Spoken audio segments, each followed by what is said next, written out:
US President Donald Trump has threatened to halt aid to Jordan and Egypt if they refuse to take in Palestinians after he floated a plan to relocate Gazans to the two countries. Now, the threat came after Egypt rejected, quote-unquote, any compromise that would infringe on Palestinians' rights after Foreign Minister Badr Abdelatty met with his US counterpart in Washington.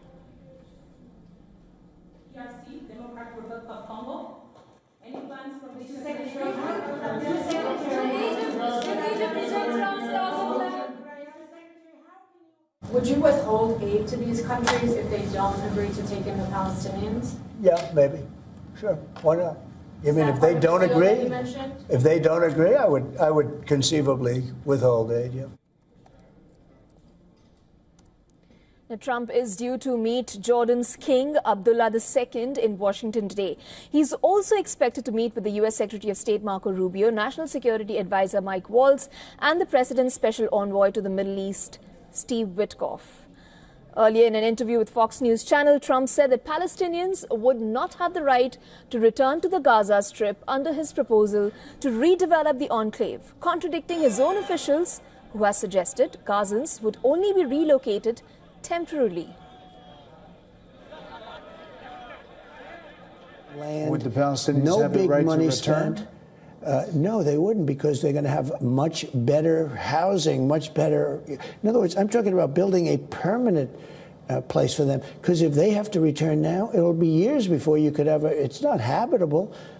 It will be years before it could happen. I'm talking about starting to build, and I think I could make a deal with Jordan. I think I could make a deal with Egypt. You know, we give them billions and billions of dollars a year. Jordan and Egypt, both major recipients of U.S. military and economic aid, have rejected Trump's Gaza plans. According to the 2024 data, Egypt received $214 million from the United States, while Jordan received $1.3 billion from the United States. A large number of displaced Palestinians live in both Jordan and Egypt. Prior to Israel's independence in 1948, there were approximately 75,000 Palestinians living in Egypt. The number grew to about 87,000 after the first Arab-Israeli war in 1948. And following the 1967 war, around 13,000 additional Palestinians entered Egypt. Now, in 2024, the Palestinian ambassador in Cairo said that as many as 100,000 Gazans had crossed into Egypt, whereas more than 2.39 million registered Palestine refugees live in Jordan, the largest number of Palestine refugees of all UNRWA fields. Most of them have full citizenship, though about 18% live in the 10 recognized Palestine refugee camps throughout the country. Meanwhile, the Egyptian Foreign Ministry said the country will host an emergency Arab summit on the 27th of February to discuss what it described as serious developments for Palestinians' cause. The move comes after high-level consultations with Arab leaders, including the State of Palestinian, which requested the meeting.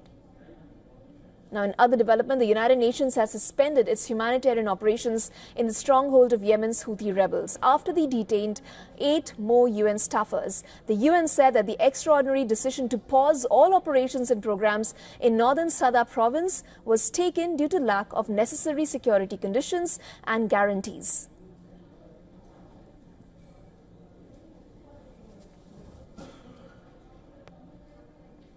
The recent detention by the Houthi de facto authorities of 8 additional United Nations personnel, including 6 working in Sada Governorate, which has impacted our ability to operate. The Secretary General has instructed the agencies, funds, and programs of the United Nations, in the absence of the necessary security conditions and guarantees, to pause all operations and programs in Sada Governorate, Yemen. The rebels in recent months have detained dozens of UN staffers as well as people associated with aid groups, civil society, and the once open US embassy in Yemen's capital.